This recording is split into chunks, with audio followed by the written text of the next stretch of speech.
A reclusive billionaire haunted by his past, and a resilient woman fighting for her future crosspaths on a rainy day that changes everything. What starts as a lifeline becomes a love story as they face scandal, secrets, and the fight for redemption. Before we get into the story, comment below where in the world you are watching from today. The rain poured down hard on the expensive windows of Elliot Greer's mansion. At 40 years old, he had more money than he knew what to do with, but that didn't stop him from feeling empty inside. His home office was filled with awards and pictures of business deals, but none of them meant anything to him anymore. Not since Sarah, his sister, had died 3 years ago. "Mr. Greer, your 2 o'clock meeting is starting." His assistant's voice crackled through the intercom. Elliot sighed and adjusted his expensive tie. Another day, another meeting he didn't care about. He walked to his computer and clicked to join the video call, barely listening as his team discussed quarterly profits and market expansions. His mind wandered, just like it always did these days. "What do you think, Mr. Greer?" one of the executives asked. "Proceed with the plan," Elliot said automatically. He'd gotten good at faking interest. The truth was, he hadn't really cared about anything since Sarah's death. His sister had struggled with drug addiction for years, living on the streets despite all his attempts to help her. In the end, she died alone in a shelter during a cold winter night. The guilt ate at him every single day. After the meeting ended, Elliot walked to his large bay window. His estate sat on 10 acres of perfectly manicured lawn, protected by tall iron gates and security cameras. It was more like a prison than a home, keeping him isolated from the world. That's when he saw her. A woman sat on the public bench just outside his gates. She was soaked from the rain, her clothes worn and tattered. Something about the way she held herself caught his attention. Even in her obvious distress, she sat with dignity, her back straight, staring ahead as if daring the world to pity her. Before he knew what he was doing, Elliot grabbed an umbrella and walked out of his house. His security team looked surprised. He never left the mansion on foot, but something pulled him toward this stranger. As he got closer, he could see she was a black woman, probably in her mid-30s, despite her shabby clothes and worn-out shoes. Her face showed a quiet strength that struck him. "Excuse me," Elliot said, holding the umbrella over her. "You're getting soaked out here." The woman looked up at him, her eyes sharp and wary. "I'm fine," she said firmly. "At least let me offer you a warm meal," Elliot heard himself say. "No strings attached, just food and a chance to get out of this rain." She studied him for a long moment. "Why would a rich man like you care about someone like me?" The question hit him hard. "Because someone once sat in the rain like this, and I didn't do enough to help them." Something in his voice must have reached her because after a long pause, she nodded. "I'm Jasmine," she said. "Jasmine Moore." "Elliot Greer," he replied, helping her up. "My house is just up the drive." As they walked to his mansion, Elliot noticed how Jasmine took everything in with careful, intelligent eyes. She wasn't overwhelmed by the wealth on display. Instead, she seemed to be studying it, understanding it. "You can take a hot shower if you'd like," Elliot offered when they reached the house. "I'll have my housekeeper find you some dry clothes." Jasmine hesitated. "Why are you really doing this?" Honest answer. "I don't know," Elliot said, "but I'd like to help, if you'll let me." After the housekeeper showed Jasmine to a guest bathroom, Elliot paced in his living room. What was he doing? Bringing a stranger into his home went against everything he'd done for the past 3 years. Since Sarah died, he'd shut himself away from the world, conducting business through video calls and living like a hermit in his massive house. When Jasmine emerged an hour later, Elliot almost didn't recognize her. Clean and dressed in simple but decent clothes, her natural beauty shone through. But it was more than that. She carried herself with pride and dignity that no amount of hardship had taken away. "Thank you," she said simply, sitting down at the kitchen island where Elliot had laid out sandwiches and hot soup. "But I can't stay long." "You don't have to," Elliot assured her. "But while you eat, would you mind telling me your story? How did you end up—" He trailed off, not wanting to offend her. "Homeless?" Jasmine finished for him, her voice matter-of-fact. "It's not a dirty word, Mr. Greer, and it's a shorter journey from stability to the streets than most people think. As they ate, Jasmine told him her story. She'd been a teacher at an inner-city school, passionate about helping kids who reminded her of herself growing up. Then she got sick, really sick. The medical bills wiped out her savings. She missed too much work during her recovery and lost her job. Without income, she couldn't keep her apartment. One thing led to another, and here she was. "But I'm not giving up," she said firmly. "I'm going to get back on my feet. I just need to figure out how." Elliot listened, feeling something stir inside him that he hadn't felt in years, a desire to connect with another person. To help not out of guilt or obligation, but because something about Jasmine's strength and determination touched him deeply. "You could stay here," he found himself saying. "Just until you get back on your feet. There's plenty of room." Jasmine's eyes narrowed. "I'm not looking for a handout, Mr. Greer, and I'm not going to be anybody's charity case." "That's not what I'm offering," Elliot said quickly. "Think of it as a temporary solution while you figure out your next steps. No strings attached. You can leave whenever you want." Jasmine was quiet for a long moment, considering his words. Finally, she spoke. "I'll stay for a few days," she said, "but only until I can figure out my next move, and I want to help out around the house, earn my keep." "Deal," Elliot said, feeling a spark of something he hadn't felt in years: hope. As he showed her to one of the guest rooms, Elliot couldn't shake the feeling that his life was about to change in ways he couldn't imagine. For the first time since Sarah's death, he felt truly awake, truly present in his own life. What he didn't know was that this rainy afternoon would mark the beginning of a journey that would challenge everything he thought he knew about love, trust, and redemption, and that the woman he thought he was helping would end up saving him in ways he never expected. The next morning, Jasmine woke up in a bed softer than any she'd slept in for months. For a moment, she felt disoriented in the large guest room of Elliot Greer's mansion. Part of her wanted to run. She'd learned the hard way not to trust sudden kindness from strangers, especially rich ones. "Miss Moore," a gentle voice called through the door.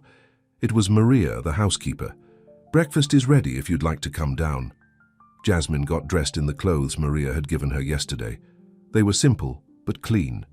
Much better than what she'd been wearing. When she went downstairs, she found Elliot already at the kitchen table, reading something on his tablet. "Good morning," he said, looking up. "Did you sleep well?" "Yes, thank you," Jasmine said stiffly. She wasn't used to making small talk with millionaires over breakfast. Maria brought out plates of eggs, toast, and fresh fruit. Jasmine's stomach growled. It had been a long time since she'd had a proper breakfast, but she made herself eat slowly, with dignity. She wasn't going to act desperate no matter how hungry she was. "I have meetings all morning," Elliot said, "but please make yourself at home. Maria can show you around." Jasmine set down her fork. "Actually, I'd like to help. I told you I want to earn my keep." Elliot looked surprised. "You don't have to—" "Yes, I do," Jasmine cut him off. "I'm not here for a free ride, Mr. Greer. I meant what I said about helping out." Something like respect flickered in Elliot's eyes. "All right, talk to Maria about what needs to be done, but Jasmine, call me Elliot." After he left for his home office, Jasmine helped Maria with the housework. As they cleaned, she learned more about Elliot from the housekeeper. How he rarely left the house anymore. How he spent most days in his office on video calls. How he'd changed after his sister died. "He blames himself," Maria said softly as they dusted the living room. Sarah was troubled, but she was a sweet girl when the drugs took her. Something in Mr. Greer broke. Jasmine thought about her own troubles, how quickly life could fall apart. "Sometimes helping people isn't as simple as throwing money at them," she said. "That's exactly what he needs to understand," Maria replied, giving Jasmine a meaningful look. Later that afternoon, Jasmine was organizing books in the library when Elliot found her. He stood in the doorway watching her work. "You don't have to do this," he said again. Jasmine turned to face him. "Let me be clear about something, Mr. G.R. Elliot. I appreciate your help, but I'm not going to sit around like some charity case. I've been taking care of myself since I was 16. That's not going to change just because I'm staying in a fancy house." 16? Elliot asked, surprised. Jasmine hadn't meant to reveal that detail about herself. But something made her continue. My mother died when I was young. Father wasn't in the picture. I bounced between relatives until I was old enough to make it on my own, put myself through college, became a teacher. I was doing fine until I got sick. What happened? Elliot asked softly. Pneumonia turned into something worse. No health insurance, the bills kept piling up. I missed too many classes during recovery, and the school couldn't hold my position. Jasmine's voice was matter of fact, but her hands clenched at the memory. By the time I was well enough to work again, I was already behind on rent. Couldn't find another teaching job. Then the eviction notice came. Elliot stepped closer. Let me help you get back into teaching. I know people on school boards. No, Jasmine said firmly. I don't want you pulling strings for me. I'll find my own way. Back. Why are you so resistant to accepting help? Elliot asked, frustration creeping into his voice. Why are you so insistent on giving it? Jasmine shot back. Is this about your sister? Am I some kind of redemption project for you? The words hit hard. Elliot stepped back like she'd slapped him. That's not fair, isn't it? Jasmine pressed. I've seen the way you look at me, like I'm some broken thing you can fix. But I'm not broken, Elliot. I'm down, but I'm not out. And I'm not your sister. The silence that followed was heavy. Finally, Elliot spoke. You're right, I'm sorry, I didn't realize I was... Maybe I am trying to make up for Sarah, but that's not the only reason I want to help. Then what is? Jasmine asked. Elliot ran a hand through his hair, looking suddenly vulnerable. When I saw you in the rain yesterday, you reminded me of who I used to be before all this. He gestured at the mansion around them. Someone who cared about more than just making money and hiding from the world. Jasmine felt her anger soften slightly. Look, I appreciate what you're trying to do, but if I'm going to stay here, we need to be clear about something. I'm not a project. I'm not a replacement for your sister, and I'm not going to let you throw money at my problems, so what will you let me do? Elliot asked quietly. Jasmine thought for a moment. Be a friend, that's all. No strings, no expectations, no trying to fix each other. Just friendship. A small smile crossed Elliot's face. I think I can handle that. I'm a little out of practice, though. Yeah, well, living like a hermit will do that to you, Jasmine said, and was surprised to hear herself chuckling. For the first time since she'd met him, Elliot really smiled. It transformed his whole face, making him look younger, more alive. Does this mean you'll stay, at least for a while? I'll stay, Jasmine agreed. But I'm serious about helping out, and I'm going to look for work. Deal, Elliot said. And Jasmine, thank you for being honest with me. As Jasmine watched him leave the library, she felt something shift inside her. Maybe they were both broken in their own ways. But maybe, just maybe, they could help each other heal, as friends. That evening, over dinner, they talked more easily. Jasmine told him about her students, the ones who reminded her of herself. Elliot shared stories about Sarah from before the drugs took her, how she used to make everyone laugh, how she dreamed of becoming an artist. You know what the hardest part is? Elliot said, staring into his coffee cup. Not knowing if there was something more I could have done. Some way I could have reached her. Sometimes people have to save themselves, Jasmine said gently. No matter how much money or love you throw at them, they have to want it. Elliot looked at her thoughtfully. Is that what you're doing, saving yourself? Trying to, Jasmine admitted. It's not easy, but I've never taken the easy road anyway. As they cleared the dishes together, Elliot insisted on helping despite Maria's protests. Jasmine realized something. For the first time in months, she felt hopeful. Not because Elliot was rich or could solve her problems, but because maybe, just maybe, she'd found someone who understood what it meant to be lost and trying to find your way back. What neither of them knew was that their tentative friendship was about to be tested in ways they couldn't imagine. The outside world, with all its judgments and complications, was about to intrude on their careful arrangement. And both Jasmine and Elliot would have to decide what they were willing to risk for a chance at healing. A week passed in the Greer mansion. Jasmine fell into a routine, helping Maria with housework in the mornings, using Elliot's library to look for jobs online in the afternoons, and sharing dinner with him in the evenings. Their conversations got easier, more natural. But their peaceful arrangement was about to be shattered. It started with a phone call. Elliot was in his office when his business partner, James Wilson, called. "Have you seen the tabloids?" James asked, without saying hello. Elliot frowned. "You know I don't. Read that garbage." "Well, maybe you should. There's a story about you and your house guest." Elliot's stomach dropped. He quickly pulled up the news on his tablet. There it was. Grainy photos of him and Jasmine walking in his garden, having dinner on the patio. The headline made him sick. "Reclusive Millionaire's Mystery." "Woman, gold digger or charity case?" "This is bad for business, Elliot," James said. "The board is already nervous about your isolation. Now this?" "She's a friend," Elliot said firmly. "That's all.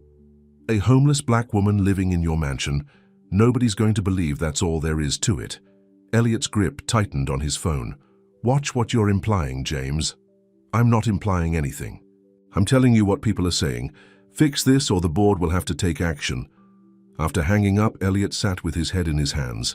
He hadn't thought about how the outside world would see his arrangement with Jasmine. He'd been too caught up in their growing friendship, in the way she made him feel alive again. Meanwhile, Jasmine was in town for a job interview. She'd borrowed one of Maria's dresses and taken the bus to save the cab fare Elliot had offered. The interview was at a small private school. Everything was going well until the principal's eyes widened at something on his computer screen. "Ms. Moore," he said slowly, "can you explain this article about you and Elliot Greer?" Jasmine's heart sank as he turned the screen to show her the tabloid story. "Mr. Greer is just a friend who offered me help when I needed it." The principal's face was skeptical. "We have a very respectable reputation here. We can't afford any scandal." "My living situation has nothing to do with my teaching abilities," Jasmine said firmly. "I'm sorry, Ms. Moore. We'll keep your application on file." Jasmine knew what that meant. She left the school with her head high, but inside she was shaking. On the bus ride back to the mansion, she saw people looking at their phones, then at her. Some whispered behind their hands. When she got back, Elliot was waiting in the living room. "You've seen it," she said. "It wasn't a question." "Jasmine, I'm so sorry. I should have thought about—" "No," she cut him off. "I should have known better. Nothing stays private when money's involved." She took a deep breath. "I should leave." "Don't," Elliot said quickly. "We can handle this. I'll make a statement. Explain." "Explain what?" Jasmine's voice rose. "That you're not sleeping with the homeless woman you took in. That I'm not trying to scam you out of your millions. That we're just friends." She laughed bitterly. "Nobody's going to believe that." "I don't care what they believe," Elliot insisted. "Well, I do," Jasmine shot back. "I had a job interview today. It was going great until they saw that article. Now I'm just the gold digger living with the rich man. Everything I worked for, my teaching career, it's all tainted now." Elliot stepped closer. "Let me help. I can talk to people, make some calls." "That's exactly what I didn't want." Jasmine's eyes filled with tears she refused to let fall. "I wanted to do this on my own. Now everyone will think anything I get is because of you." Before Elliot could respond, the doorbell rang. Maria answered it, then came back looking worried. "Mr. Greer, there are reporters outside the gate. They're asking for comments about the situation." Elliot swore under his breath. "I'll handle it." "No," Jasmine said firmly. "I'll handle it. They want a story? I'll give them one." She walked to the front door before Elliot could stop her. Opening it, she faced the crowd of reporters and cameras. "My name is Jasmine Moore. I'm a former teacher who fell on hard times due to medical bills. Mr. Greer offered me temporary housing while I get back on my feet. That's the whole story. I'm not his girlfriend. I'm not after his money. And I'm not a charity case. I'm a human being trying to rebuild my life, and that's all I have to say." She closed the door on their shouted questions. When she turned around, Elliot was staring at her with a mixture of admiration and concern. "That was impressive," he said. "It won't help," Jasmine said tiredly. "They'll twist it however they want." "Then let them," Elliot said. "We know the truth." Jasmine shook her head. "The truth doesn't matter in this world. Your business partners are probably having fits right now. They'll get over it." "Will they?" James called you, didn't he? That's why you were waiting for me. Elliot couldn't lie to her. Yes, but nothing. This is exactly what I was afraid of. Getting tangled up in someone else's life, someone else's world. I need to stand on my own 2 feet. You can do that here, Elliot argued. Don't let them drive you away. Jasmine looked at him for a long moment. Why do you want me to stay so badly? The question hung in the air between them. Elliot opened his mouth, then closed it again. The truth was he wasn't sure himself, or maybe he was just afraid to admit it. Because, he finally said, you're the first real friend I've had since Sarah died. You don't treat me like a bank account or a recluse or a charity case. You just see me. Jasmine's expression softened. And you see me. That's why this hurts so much. Because now nobody else will see either of us. They'll only see what they want to see. That evening, they sat in the kitchen like they always did. But something had changed. The easy comfort of their friendship was strained by the weight of the outside world's judgment. What are we going to do? Elliot asked quietly. Jasmine stirred her tea. I don't know, but we can't hide from it. The world's going to think what it wants to think. We have to decide if we're strong enough to handle that. What neither of them said was the other question hanging in the air. Were their feelings still just friendship? And if they weren't, what would that mean for both of their carefully constructed walls? The reporters camped outside the gate were about to get a much bigger story than they'd bargained for. But not the one they expected, because sometimes the greatest love stories start with 2 people who are just trying to save themselves. The morning after the reporters showed up, Elliot had an unexpected visitor. His sister's old friend, Angela Martinez, came to the mansion looking worried.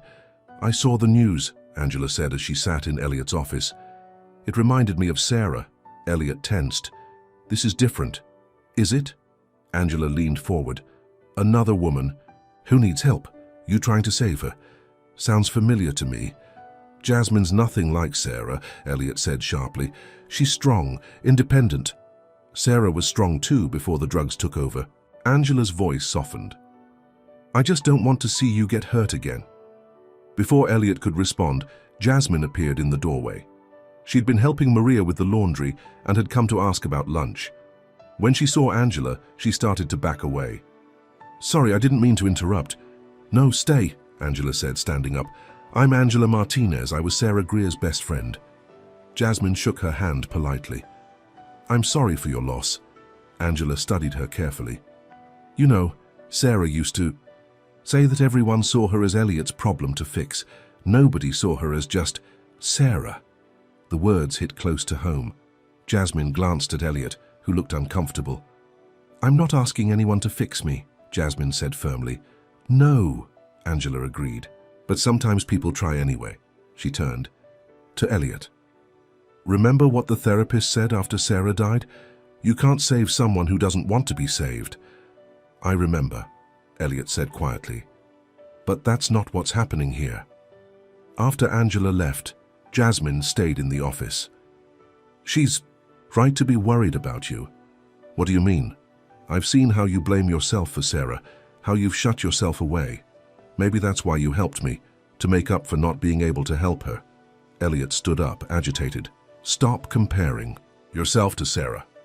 Yes, maybe helping you was my way of dealing with guilt at first. But now what? Instead of answering, Elliot walked to his desk and pulled out an old photo album. He opened it to show Jasmine a picture of a young woman with his eyes and smile. This was Sarah before the drugs. She was funny, smart, talented. She could light up a room just by walking into it. His voice cracked. I kept throwing money at her problems, thinking that would fix everything. But she needed something else, something I couldn't give her. Jasmine touched the photo gently. What did she need?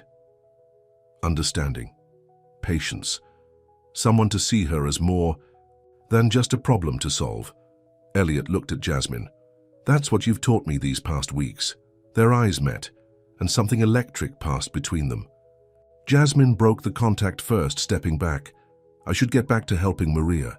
But later that day, as Jasmine sorted through job listings online, she couldn't stop thinking about Sarah's photo, about the pain in Elliot's voice when he talked about her, about how different their situations were, and how similar. The doorbell rang again. This time it was James Wilson, Elliot's business partner. "We need to talk," James said, barging past Maria into the house.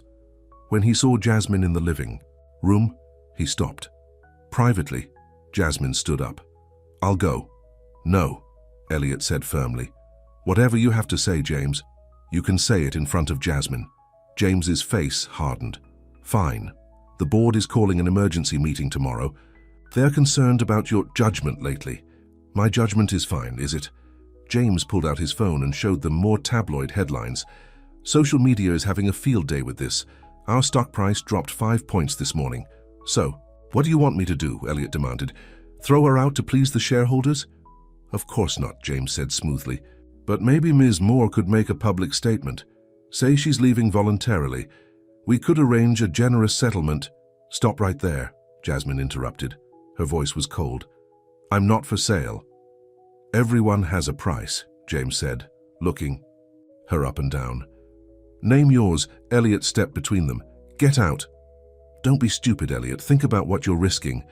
The company, your reputation." "I said get out." Elliot's voice thundered through the room.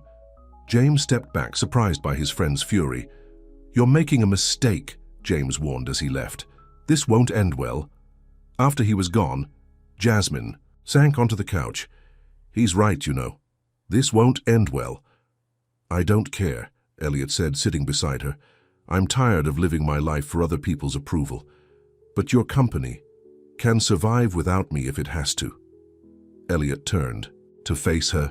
"When Sarah died, I buried myself in work, shut out the world, thought money and success were all that mattered.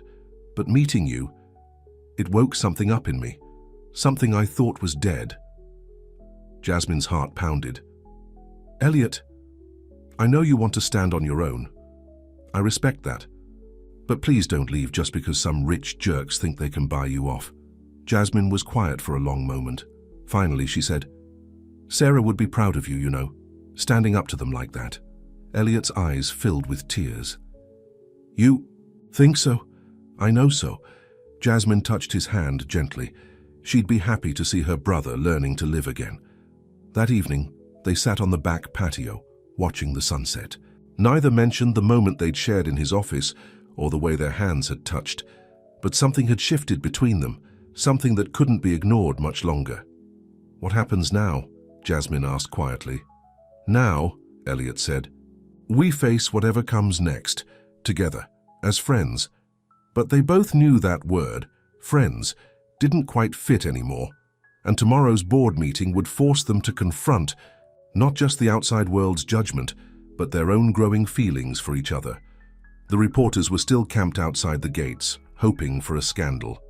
They had no idea that inside the mansion, two wounded souls were healing each other in ways that money could never buy.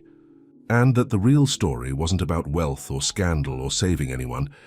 It was about two people learning that sometimes the greatest act of love is letting someone save themselves. The morning of the board meeting, Elliot stood in front of his closet, staring at his expensive suits. For the first time in years, he was going to face the board in person, instead of through a video call. "The blue one," Jasmine said from his doorway. "It brings out your eyes." Elliot turned, surprised. "You're up early." "Couldn't sleep." She stepped into the room. "Are you sure about this? You could just do the meeting by video like usual." "No," Elliot said firmly. "If they want to question my judgment, they can do it to my face." As he adjusted his tie, Jasmine watched him with worry. "What are you going to tell them?" "The truth. That my personal life is none of their business. But your company is just a company." Elliot turned to face her. "I've spent 3 years hiding in this house, burying myself in work because I was afraid to live. Well, I'm not afraid anymore." Before Jasmine could respond, Maria appeared. "Mr. Greer, your driver is ready." The ride to the office was tense. Reporters crowded around Elliot's car when it pulled up to the company headquarters. Camera flashes went off as he stepped out, looking more determined than anyone had seen him in years. In the boardroom, 12 faces turned to stare as Elliot walked in. James Wilson sat at the head of the table, looking smug. "Elliot," he said smoothly, "nice of you to join us in person for once. Let's skip the small talk, Elliot said, taking his seat. We all know why we're here. Indeed. James clicked a remote and images appeared on the screen. Tabloid headlines about Elliot and Jasmine, stock prices dropping, social media comments. Our investors are concerned, James continued. Your situation with Ms. Moore is affecting company value. My personal life has nothing to do with this company's value. An older board member, Richard Chen, spoke up. With all due respect, Elliot, everything you do affects this company. Your isolation after Sarah's death worried people. Now this. This what? Elliot's voice was dangerously quiet. A friendship with someone who happened to need help? Or is it because she's black and poor, and that doesn't fit your image of what a CEO should be? Don't play the race card, James snapped. This is about judgment. You're housing a stranger, refusing to listen to reason. No, Elliot cut him off. This is about control. You've all been waiting for a chance to push me out since Sarah died. Well, here's your chance. Take a vote. The board members shifted uncomfortably. Finally, James spoke. We don't want to remove you, Elliot. We just want you to fix this situation. By paying her to leave? By going back to being your reclusive CEO who never questions anything? Elliot stood up. Well, I have a different proposal. He pulled out a folder and tossed it on the table. My resignation, effective immediately. The room erupted in chaos. Board members talking over each other, James jumping to his feet. You can't do this. Actually, I can. Elliot's voice cut through the noise. I own 40% of this company. My shares will be placed in a trust, managed by people I trust. Not you, James. You can keep your titles and your control. I'm done. This is because of her, isn't it? James asked bitterly. She's turned you against us. No, Elliot said quietly. She helped me remember who I used to be. Someone who cared about more than money and power. Someone who wasn't afraid to live. He walked to the door, then turned back. One more thing. I'm starting a new foundation to help people who've fallen on hard times due to medical bills.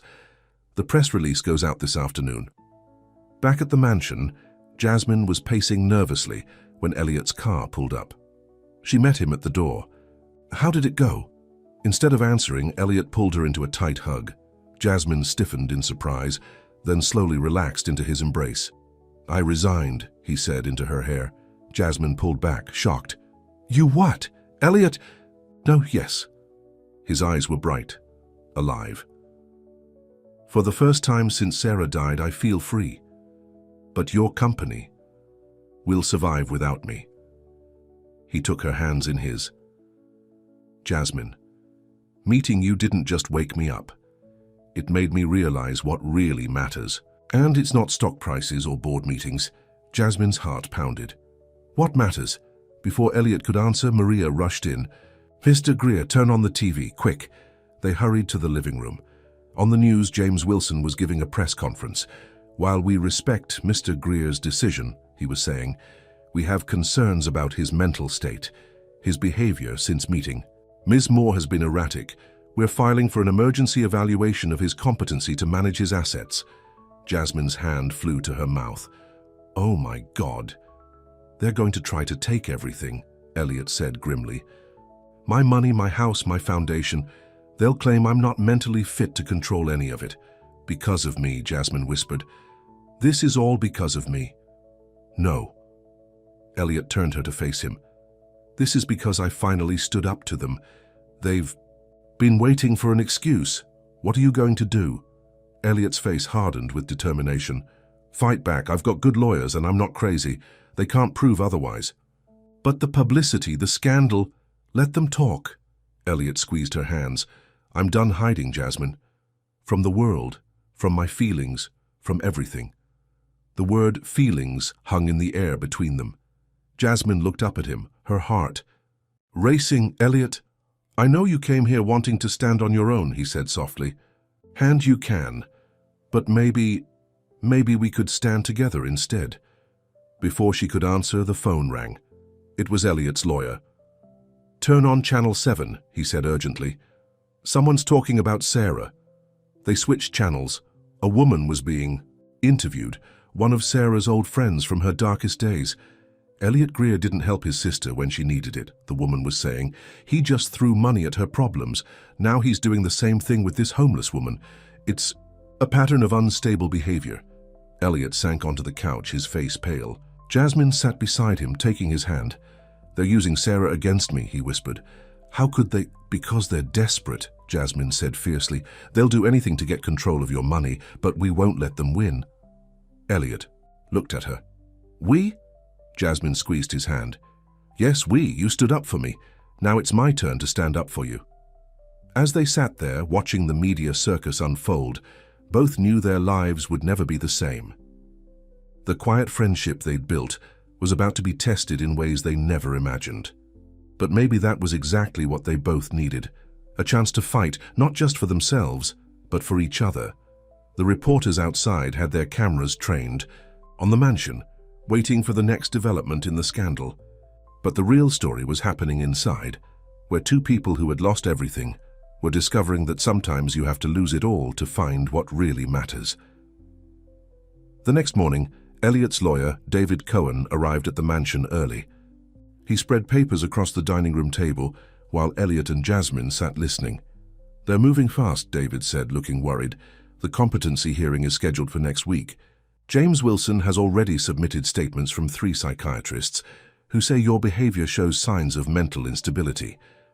But they haven't even examined me, Elliot protested. They don't need to. They're basing it on your pattern of behavior. The isolation after Sarah's death, your sudden decision to house a stranger, the resignation from your company.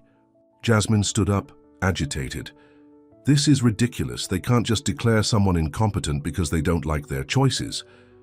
Actually, they can try, David said grimly.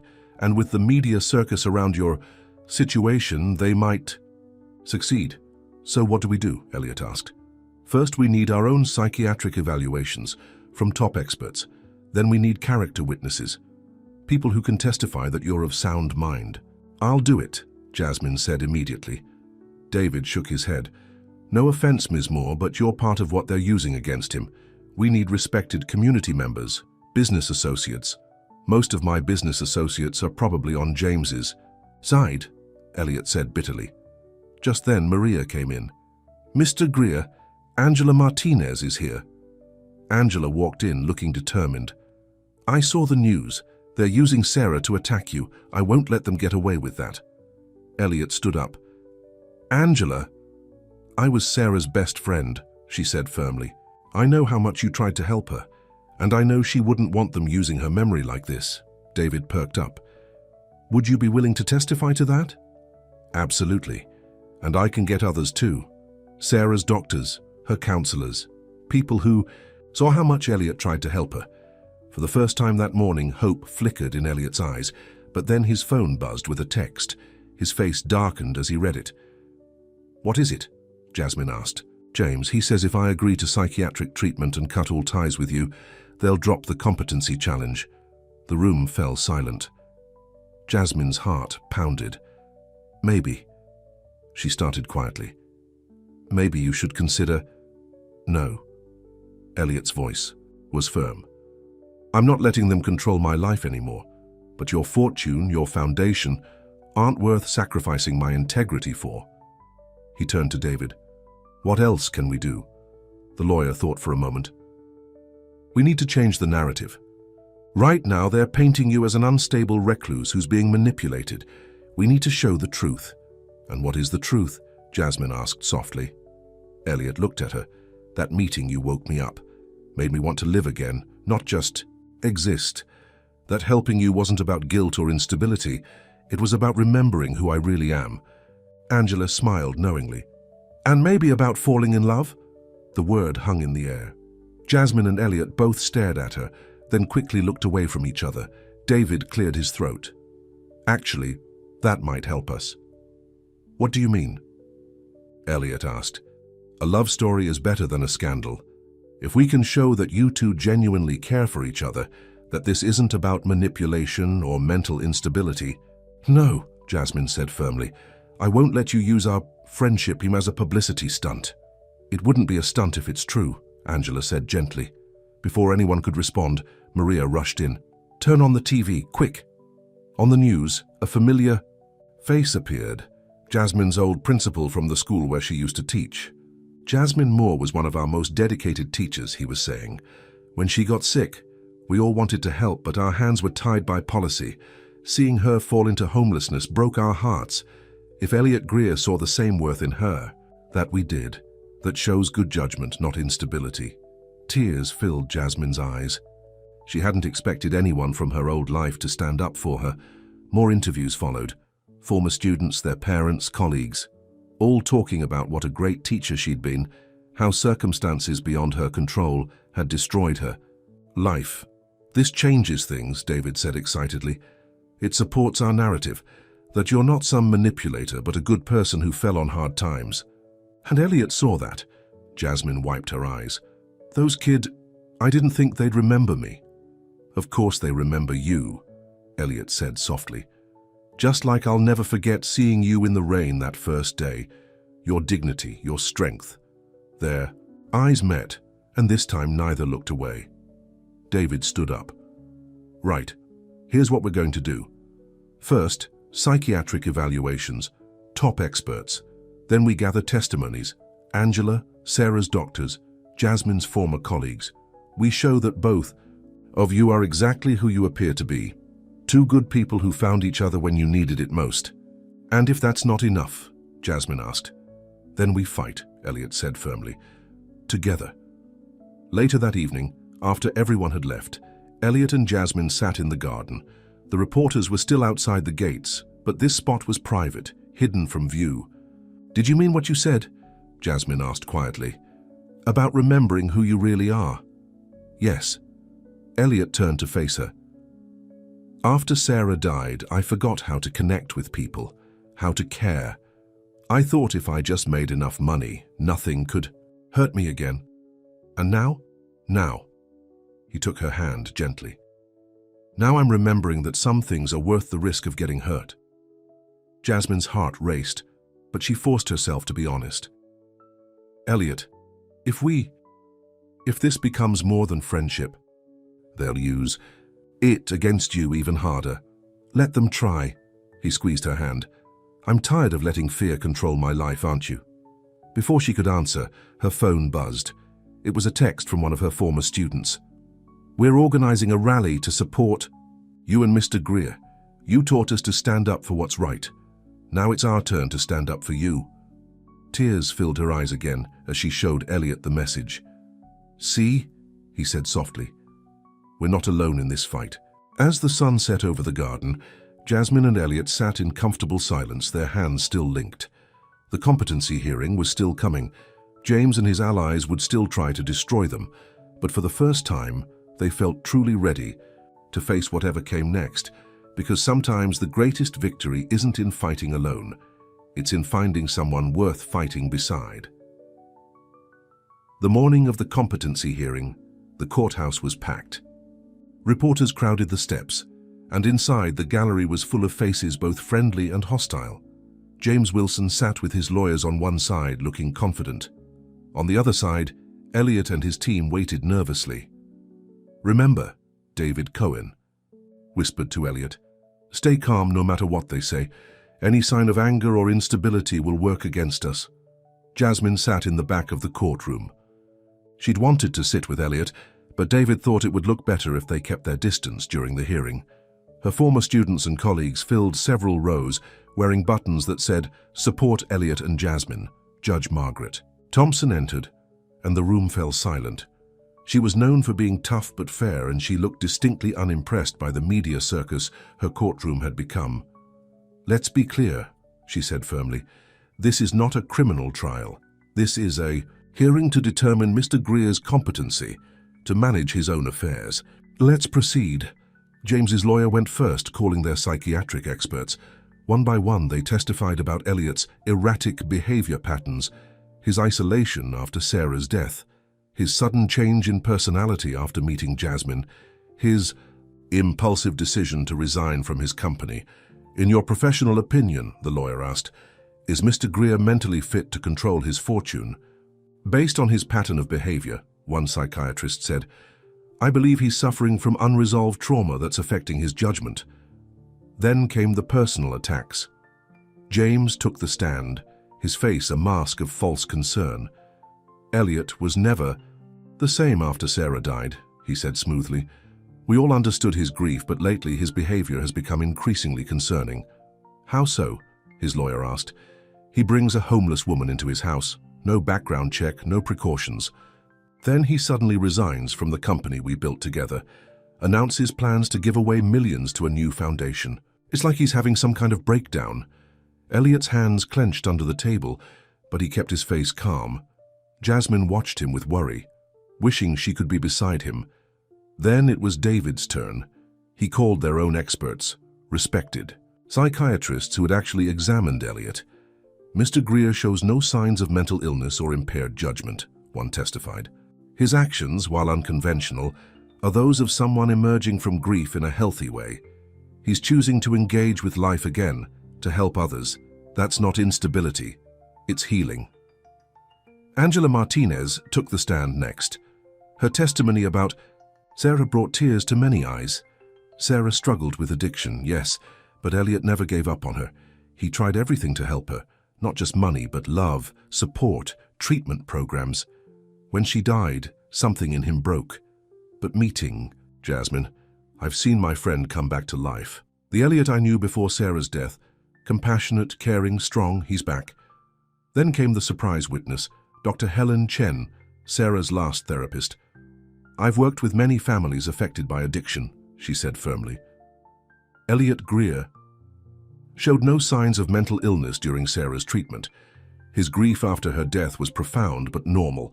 What I see now is not instability, it's growth. He's finally dealing with his trauma in a healthy way. Throughout the testimony, Judge Thompson watched everything carefully, taking notes. Finally, she spoke. I'd like to hear from Ms. Moore. A murmur went through the courtroom as Jasmine walked to the stand. She could feel everyone's eyes on her, especially Elliot's. Ms. Moore, the judge said, you've been characterized as either a manipulator or a victim in all this. I'd like to hear your view. Jasmine took a deep breath. I'm neither, Your Honor. I'm a teacher who got sick and lost everything. When Elliot found me, I was at my lowest point, but I never asked him for anything. He offered help because that's who he is, someone who sees people's worth when they can't see it themselves. And your relationship with him? Jasmine's eyes met Elliot's. He's my friend. He believed in me when no one else would. And yes, maybe it's become more than friendship, but that wasn't planned. It happened because we both knew what it meant to be lost and found again. James's lawyer stood up. Isn't it convenient that you developed feelings for a millionaire? Objection, David called out, but Jasmine held up her hand. No, let me answer this. She turned to face James's lawyer.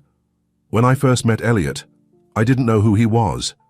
I didn't care about his money then, and I don't care about it now. What I care about is the man who sits and talks with me every evening, who respects my independence, who's finally learning to live again after losing his sister. Her voice grew stronger. You want to talk about mental competency? I've watched Elliot fight his way back from grief and isolation. I've seen him stand up to bullies who only care about controlling his money. That doesn't sound unstable to me, it sounds brave. The room was silent when she finished. Judge Thompson studied her for a long moment, then turned to Elliot. Mr. Greer, would you like to speak? Elliot stood up slowly. Your Honor, 3 years ago, my sister died, and I died with her. I shut myself away, buried myself in work, thought money was all that mattered. Then I met someone who reminded me what it means to be truly alive. Not because of romance or manipulation, but because she showed me that real strength isn't in hiding from life. It's in facing it head on. He turned to face James. You think I'm unstable because I'm not playing by your rules anymore? Because I'd rather help people than make more money I don't need? Well, if that's crazy, then maybe the world needs more crazy people. Judge Thompson called a recess to consider her decision. In the hallway, Elliot finally approached Jasmine. Did you mean what you said? He asked quietly. About it being more than friendship? Jasmine's heart raced. Did you? Before he could answer, they were called back into the courtroom. Judge Thompson sat straight and stern on the bench. I've heard a lot of testimony today about Mr. Greer's mental state. I've heard experts argue both sides, but what I've seen is a man who, after experiencing profound grief, is choosing to re-engage with life in meaningful ways. His decisions may be unconventional, but they're thoughtful and clear-headed. She turned to James and his lawyers. This court will not be used as a tool to control someone's personal choices just because those choices don't align with business interests. The petition is denied. Mr. Greer retains full control of his assets and mental competency. The courtroom erupted in cheers. Elliot's supporters hugged each other. James stormed out, his face dark with anger, but Elliot only had eyes for Jasmine. He walked straight to her, not caring who was watching. "You asked if I meant what I said," he said softly. "About being truly alive again." Jasmine nodded, her heart pounding. "I meant every word," he said, "and I'm done being afraid of what I feel for you." Then, in front of everyone, reporters, friends, enemies, he kissed her. And Jasmine, who had spent so long being strong and independent, finally let herself fall into love. The cameras flashed and people whispered, but neither of them cared.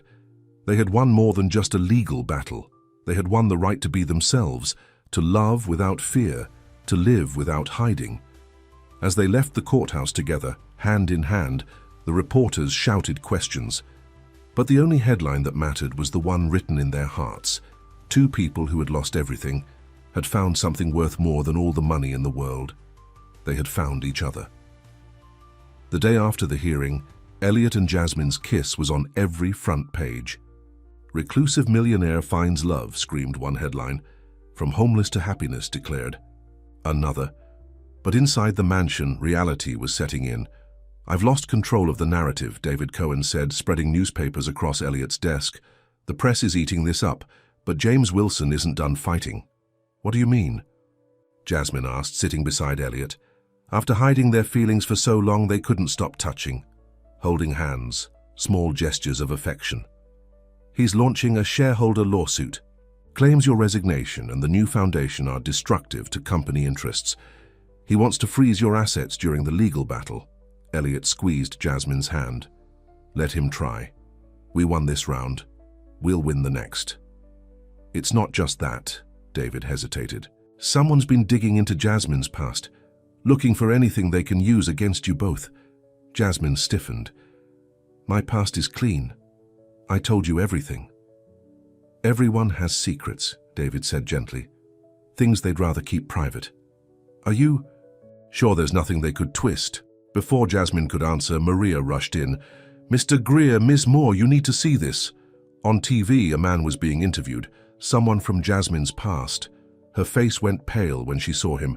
"Marcus," she whispered. "Jasmine Moore isn't who she pretends to be," Marcus was saying. "She was engaged to me 5 years ago. Left me at the altar because I wasn't rich enough for her. Now look where she's landed, with a billionaire. Coincidence? I don't think so." Elliot turned to Jasmine, who looked sick. "Is this true?" "Not the way he's telling it," she said quietly. "I was young, just out of college. Marcus and I dated, got engaged too quickly, but he wanted me to give up teaching, stay home, be the wife he wanted. When I said no, he got angry, controlling. I left before the wedding because I was scared of who he was becoming." "Why didn't you tell me?" Elliot asked. "Because I was ashamed. Not of leaving him, but of nearly letting someone control my life. I swore after that I'd never be dependent on anyone again." Tears filled her eyes. "That's why your help was so hard to accept, why I kept fighting my feelings for you." Elliot pulled her close. "Hey, look at me. Nothing this guy says changes how I feel about you. But the media, the lawsuit, we'll handle it together." Just then Elliot's phone rang. It was Angela. "Turn on Channel 4, she said urgently. "Someone else is talking about Sarah." They switched channels. A well-dressed woman was speaking, Catherine Reynolds, one of the city's most prominent socialites. "Everyone's praising Elliot Greer for helping this homeless woman," she was saying. "But where was this generosity when his own sister needed him? Sarah came to me for help once, told me Elliot had cut her off. She died alone because her rich brother was too busy making money to save her." "That's a lie," Elliot shouted at the TV. "I never cut Sarah off. I tried everything to help her." "We know," Jasmine soothed him. Angela knows. The doctors know. But the public doesn't know, David said grimly. This is their new angle. Paint you as a hypocrite who ignored his sister but saves a stranger. Elliot stood up, agitated. I need to make a statement. Tell the truth about Sarah. Wait, Jasmine said. I have a better idea. She pulled out her phone and made a call. Hello, Michael. It's Jasmine Moore. Remember that interview you wanted? I'm ready, but I have conditions. Michael Chen was the city's most respected journalist, known for his in-depth human interest stories. 2 hours later, he sat in Elliot's living room with a camera crew.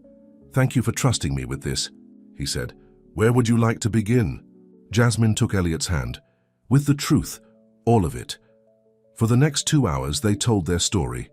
Jasmine spoke about Marcus, about learning to stand on her own. Elliot shared the full story of Sarah, the endless rehab attempts, the late-night hospital visits, how he'd tried everything to save her. The hardest part, he said, his voice breaking, was knowing that sometimes love isn't enough. You can't force someone to be saved. They have to want it for themselves. Is that what attracted you to Jasmine? Michael asked. That she wanted to save herself? Yes, Elliot said simply. She taught me that real love isn't about rescuing someone. It's about standing beside them while they rescue themselves. Jasmine wiped tears from her eyes. And he taught me that. Accepting help doesn't mean giving up independence. It means letting someone walk beside you, even when the road is hard. After the interview aired, the phone started ringing. Sarah's old rehab doctors called, confirming Elliot's story. Marcus's. Other ex-girlfriends came forward, telling stories of his controlling behavior. Jasmine's former students organized an online campaign, Asham Stand with Jasmine, but the biggest surprise came from Catherine Reynolds herself. The socialite arrived at the mansion, looking uncomfortable. I need to apologize, she said stiffly. I didn't tell the whole truth. Sarah did come to me for help, but not because you cut her off. She was running from rehab looking for drug money. I turned her away because I didn't want to deal with it. When she died, I blamed you because it was easier than blaming myself. Elliot was quiet for a long moment. Thank you for telling me the truth. After she left, he broke down in Jasmine's arms. All this time I thought I was the only one carrying guilt about Sarah. That's the thing about grief, Jasmine said softly. It makes us feel alone. But we're not. Not anymore. Later that evening, they sat in their usual spot in the garden. The media circus continued outside the gates, but here they found peace. What do we do now? Jasmine asked. About James's lawsuit. About our future. First, Elliot said, we fight. The lawsuit. Then we launch the foundation. Help people who've fallen on hard times due to medical bills, and then... He took her hand. We build a life together. If that's what you want, Jasmine looked at their linked hands. What happened to no strings attached? I'm not offering strings, he smiled. I'm offering a partnership, equal, honest, both of us standing on our own feet, but choosing to walk together. Even with all the drama, the media, the lawsuits, the gossip, especially with all that. Elliot touched her cheek gently. Because now I know what I'm fighting for. Not just money or a company, but a chance at real happiness. With you as the sun set over the garden, Jasmine leaned into Elliot's embrace. Outside their sanctuary, battles still waited. James's lawsuit, public opinion, the ghosts of their pasts. But for the first time in both their lives, they weren't facing those battles alone. Tomorrow would bring new challenges, new fights to win. But tonight, in the quiet of their garden, they had everything they needed, each other, their truth, and the strength to face whatever came next. Because sometimes the greatest love stories aren't about perfect people or easy choices. They're about two imperfect souls who choose each other, fight for each other, and build something beautiful from the ashes of their past. 1 week after their TV interview, Elliot and Jasmine sat in David Cohen's office, looking at documents spread across his desk. The shareholder lawsuit filed by James Wilson was moving forward, but they had a plan. Look at this, David said, pointing to some financial records. James has been making some interesting moves behind the scenes. Secret meetings, unusual transfers. I think he's been planning this takeover for months. Even before I met Jasmine, Elliot asked. Way before. My investigator found something interesting. James has been meeting with our biggest competitor, Global Tech. I think he's been planning to sell them controlling interest once he pushed you out. Jasmine leaned forward. Can you prove it? Not yet. But we're close. David shuffled through more papers. And there's something else. Remember Catherine Reynolds? After she came clean about Sarah, she started talking. Apparently, James approached her months ago, asked her to share any dirt she had on Elliot. He was gathering ammunition, Elliot said grimly, just waiting for the right moment to use it. And I was the perfect excuse, Jasmine added quietly. Elliot took her hand. You weren't an excuse. You were the wake-up call I needed to see what was happening around me. Just then, David's secretary rushed in. Turn on the news, quick. On the TV, James Wilson was giving another press conference, but this time he looked nervous. Global Tech categorically denies any planned takeover of Greer Industries, he was saying. These rumors are completely false. Then why were you a meeting with their CEO last month? A reporter shouted. James's face went pale. Another reporter jumped in. Is it true you tried to bribe Catherine Reynolds to lie about Elliot Greer? No comment, James stammered, hurrying away from the podium. David grinned. Looks like our leak to the press worked. Now watch this. He switched channels. A group of Greer Industries employees was protesting outside company headquarters. We stand with Elliot, they chanted. No to corporate greed. Your old assistant organized that, David explained. Turns out a lot of people aren't happy with James's leadership. Elliot watched the screen, moved by his employees' support. Then his phone buzzed. A text from Angela. Turn on channel 7, he read aloud. Now. They switched channels. Sarah's old counselor from rehab was being interviewed. I need to set the record straight, she was saying. Elliot Greer never abandoned his sister. He visited her every week in rehab, paid for the best treatment, tried everything to help her. James Wilson, on the other hand, told us to cut off Sarah's treatment, said it was throwing good money after bad. He what? Elliot's voice shook with anger. There's more, David said. My investigator found the paperwork. 2 months before Sarah died, James tried to have her declared incompetent, just like he tried with you. He wanted control of her trust fund. Jasmine squeezed Elliot's hand as tears filled his eyes. All this time, he was working against me? Against Sarah. Power corrupts, David said quietly, and James has been after power for a long time. Just then, Jasmine's phone rang. It was Michael Chen, the journalist who'd interviewed them. You need to see this, he said. I'm sending you some files. The files were emails, dozens of them, between James and various board members, dating back over a year. Once we remove Elliot, we can proceed with the merger, Jasmine read aloud. His emotional instability since Sarah's death gives us the perfect opening. These are from 6 months ago. Before I ever met you, Elliot realized. They've been planning this all along. There's something else, Michael said. Remember Marcus, the ex-fiancé who came forward? Turns out James paid him $50,000 to tell that story about Jasmine. Jasmine's face hardened. That explains why he suddenly showed up after all these years. David was already typing on his computer. This is exactly what we needed. With these emails plus the proof of bribery, we can not only fight the shareholder lawsuit, we can file criminal charges against James for corporate fraud. Elliot stood up, energized. Do it, all of it. I'm done playing defense. Back at the mansion that evening, they told Maria the good news. The housekeeper hugged them both. It's about time, she said firmly, that James Wilson never fooled me, always looking down his nose at everyone. As they sat in the kitchen over coffee, Jasmine noticed Elliot was quiet. What are you thinking about? She asked. Sarah, he said softly. All those times James told me I was enabling her by paying for rehab. He was actually trying to cut off her help. I could have lost her even sooner if I'd listened to him. But you didn't listen, Jasmine reminded him.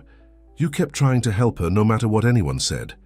Just like you kept trying to help your students, even when the system worked against you. He took her hand. Maybe that's why we found each other.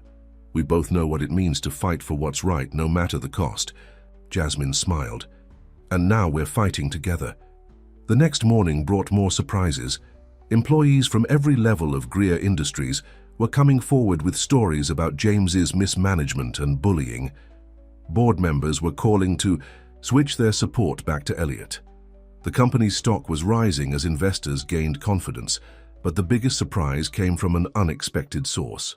James's personal assistant walked into David's office with a USB drive. "I've been keeping records," she said quietly. "Every illegal deal, every bribe, every secret meeting. I always knew someday he'd go too far." The evidence was overwhelming. By that afternoon, James Wilson was facing not just civil charges, but criminal ones. The board called an emergency meeting and voted to remove him as CEO. When Elliot and Jasmine watched him being led out of Greer Industries in handcuffs, they felt no joy, only relief that the fight was finally ending. "What now?" Jasmine asked as they drove home. "Now," Elliot said, "we do what we planned. Launch the foundation, help people who need it. But first," he pulled into their favorite restaurant, the small Italian place where they'd had their first real date after the hearing. Inside, their usual table was waiting. But this time Elliot seemed nervous. "What's wrong?" Jasmine asked. "Nothing's wrong." He took her hand across the table. "Actually, everything's finally right, which is why I wanted to ask you something." Jasmine's heart skipped as he pulled out a small box. "I'm not asking for an answer right now," he said quickly. "I know we've been through a lot, and there's still more to face. But I want you to know that whatever comes next, I want to face it together, not as a rich man and a woman he helped, but as equals, partners, forever." Tears filled Jasmine's eyes. As he opened the box, the ring was simple but beautiful, exactly what she would have chosen herself. "Is that a yes?" he asked softly. Jasmine looked at the man before her, not the reclusive millionaire she'd first met, but the caring, strong person she'd fallen in love with. "Yes," she whispered. "Yes to all of it. Partners, equals, forever." As they kissed across the table, neither noticed the other diners smiling at them. They didn't see the photographer outside snapping pictures for tomorrow's papers. They were too focused on each other, on the future they would build together, because sometimes the greatest victory isn't in defeating your enemies, it's in finding someone worth fighting beside, someone who makes you stronger, braver, better. And Elliot and Jasmine had found exactly that in each other. 6 months after James Wilson's arrest, spring flowers bloomed in the garden of the Greer mansion. White chairs lined the lawn, and an arch covered in roses stood where Elliot had first seen Jasmine sitting in the rain. "Everything's ready," Maria announced, wiping happy tears from her eyes. "Just like you wanted, simple but beautiful." Unlike the society weddings Elliot had been expected to have, this ceremony was intimate. Their true friends filled the chairs: Angela, David Cohen, Jasmine's former students and colleagues, loyal employees from Greer Industries. Even Catherine Reynolds was there, her presence a symbol of how much had changed. In the bridal suite, Jasmine stood in front of the mirror. Her dress was elegant but understated, just like the engagement ring she wore. Angela helped adjust her veil. "Sarah would have loved you," Angela said softly. "You made her brother come back to life." Tears threatened to ruin Jasmine's makeup. "I wish I could have known her. In a way, you did, through Elliot's love for her, through the foundation you're building in her name." The Sarah Greer Foundation had already helped dozens of families facing medical bills and homelessness. Each success story felt like a tribute to the sister Elliot couldn't save, and to Jasmine's own journey from teacher to survivor to champion for others. Meanwhile, in his study, Elliot adjusted his tie with shaking hands. David Cohen watched him with a smile. "Nervous?" "Terrified," Elliot admitted. "Not about marrying Jasmine, that's the one thing I'm sure about. But being happy again, sometimes it still scares me." "That's normal," David said. "After everything you've been through. But you deserve this, Elliot, both of you do." A knock at the door interrupted them. It was Michael Chen, the journalist who'd helped expose James's schemes. "Sorry to bother you on your wedding day," he said, "but I thought you'd want to know. James Wilson pleaded guilty this morning. He's facing 10 years in prison." Elliot nodded. Slowly, the news brought no joy, only closure. "And the company?" Stocks at an all-time high. Your new board of directors is implementing all the changes you wanted. Better employee benefits, ethical business practices, community investment. And the press? David asked. Still calling it a fairy tale romance. Michael smiled. Actually, they're calling it something better. A story about two people who saved each other. The wedding music began to play. Elliot took his place under the rose arch, his heart pounding. Then Jasmine appeared and everything else faded away. She walked down the aisle alone, a choice that made perfect sense to anyone who knew her. Strong, independent, but choosing to join her life with his. Their vows were simple but profound. I promise to love you as an sequel, Elliot said, his voice shaking. To respect your strength, to support your dreams, to walk beside you through whatever life brings. I promise to love you honestly and completely, Jasmine responded, tears in her eyes. To be your partner, in all things, to face every challenge together, to never let fear keep us from living fully. As they exchanged rings, a butterfly landed on the rose arch above them. Angela gasped softly. Sarah loved butterflies, she whispered to those nearby. She said they reminded her that change was possible. The reception was held in the garden where Elliot and Jasmine had spent so many evenings talking, learning to trust, falling in love. Their first dance was interrupted by a surprise. Jasmine's former students had prepared a special performance. You taught us to believe in ourselves, one girl said. Now we want to celebrate you believing in love again. Their song brought tears to every eye, especially when they reached the chorus. From the rain comes rainbows, from the dark comes light. From two broken hearts comes a love that's just right. Later, as the party continued around them, Elliot and Jasmine slipped away to their private spot in the garden. Happy? He asked, holding her close. More than I ever thought possible, she said. But it's not just about happiness. It's about purpose. She was right. Together, they had transformed Greer Industries into a force for good in the community. The Sarah Greer Foundation was changing lives. Jasmine was even teaching again, not in a traditional classroom, but mentoring students from disadvantaged backgrounds. You know what I think about sometimes, Elliot said softly. That day in the rain. What if I hadn't looked out the window? What if I hadn't gone outside? What if I'd been too proud to accept help, Jasmine added. What if we'd let fear win? But we didn't, Elliot smiled. We chose to be brave, to trust, to love. And now look at us, Jasmine gestured to the party, the garden, their joined hands with matching rings. A real fairy tale. Better than a fairy tale, Elliot corrected. Because it's real. Every struggle, every victory, every moment that brought. So's here. It's all real. Back at the reception, they cut the cake and danced with their guests. Former employees who'd stood by Elliot during the lawsuit raised glasses in celebration. Jasmine's students took countless selfies with the happy couple.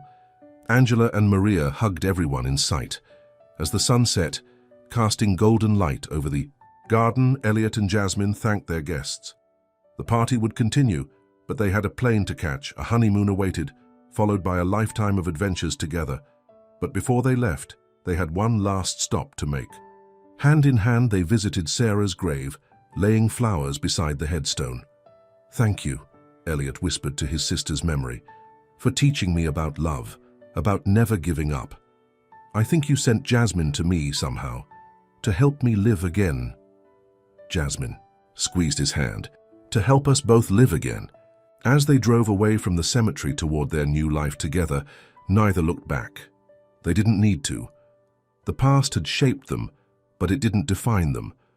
What defined them was their choice to rise above tragedy, to fight for love, to believe in second chances. The reporters who'd once camped outside the mansion gates were long gone, chasing newer stories. But the real story, of two wounded souls who found healing in each other's strength, would live on in the lives they touched, the changes they made, the love they shared. Because sometimes, the greatest love stories aren't about perfect people, finding perfect happiness. They're about real people choosing each other every day, fighting for each other through every storm, and building something beautiful from the pieces of their broken hearts. Elliot and Jasmine had done exactly that, and their story was just beginning.